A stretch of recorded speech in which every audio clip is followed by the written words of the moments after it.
Qui parmi vous connaissez Déborah?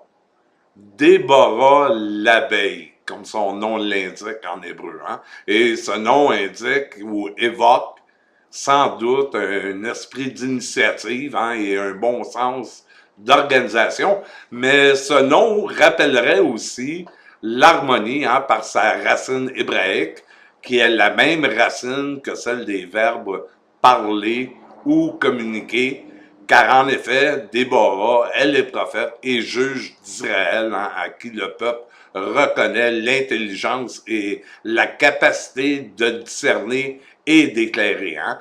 Elle est la seule femme qui est d'ailleurs mentionnée comme juge hein, dans les livres des juges, dans Juges 4, 5.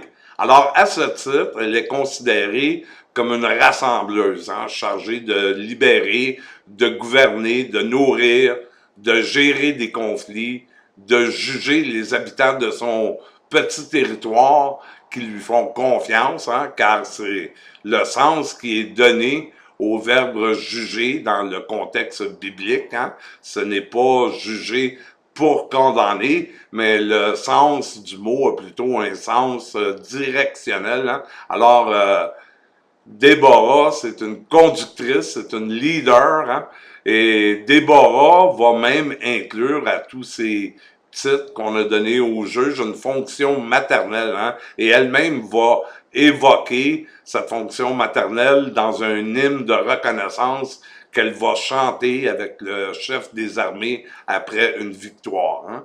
Alors Déborah est aussi considérée comme prophète.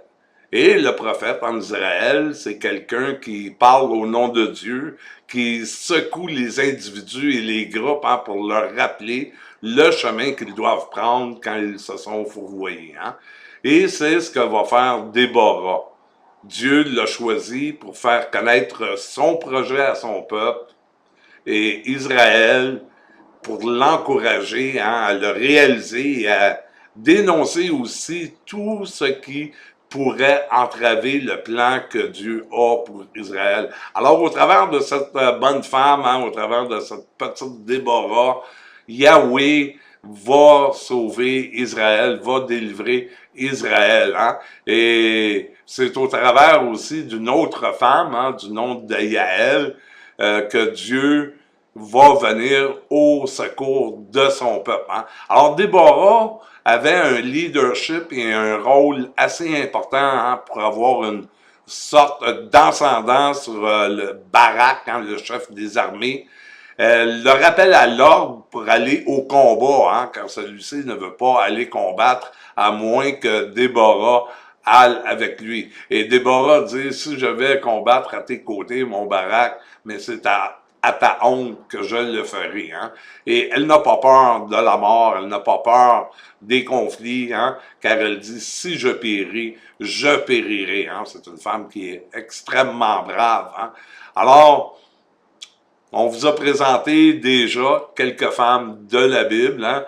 C'est important de savoir qu'en Jésus-Christ, il n'y a plus ni homme ni femme et que Dieu utilise aussi des femmes pour le servir. Hein? Et surtout dans ce contexte biblique d'une société très patriarcale, on voit que Dieu a la main sur cette petite femme avec un cœur brave, une femme qui sait s'organiser, qui sait organiser les autres, qui sait diriger, une femme qui a de l'autorité, une femme qui parle au nom de l'Éternel et une femme qui n'a pas honte de se tenir droit devant Dieu et d'obéir. Hein?